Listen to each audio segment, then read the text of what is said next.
Daily. Taste the Daily. மனிதர் உணர்ந்து கொள்ள இது மனித காதல் அல்ல. மஞ்சுமல் பாய்ஸ் படத்தில் கண்மணி அன்போட பாடலை பயன்படுத்தியதற்காக படத்தின் தயாரிப்பாளர்களுக்கு இளையராஜா நோட்டீஸ் அனுப்பியுள்ளார்.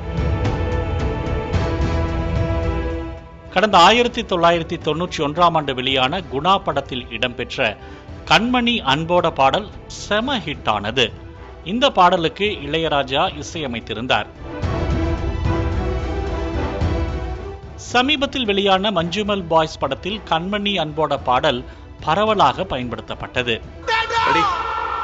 மஞ்சுமல் பாய்ஸ் படத்தின் வெற்றிக்கு முக்கிய காரணமாக கண்மணி அன்போட பாடல் அமைந்தது என்றால் மிகையல்ல. ஆனால் இந்த பாடலை தங்கள் படத்தில் பயன்படுத்த ஒரிஜினல் இசையமைப்பாளரான இளையராஜாவிடத்தில் அனுமதி பெறவில்லை என தெரிகிறது. இதையடுத்து மஞ்சுமல் பாய்ஸ் படத்தின் தயாரிப்பாளர் பாபு ஷாகீர், ஷிவான் ஆண்டனி ஆகியோருக்கு இளையராஜா நோட்டீஸ் அனுப்பியுள்ளார்.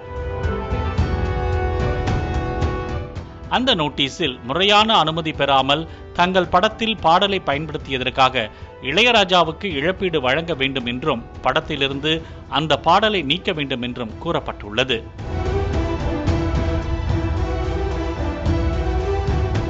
மனிதர் உணர்ந்து கொள்ள இது மனித காதல் அல்ல.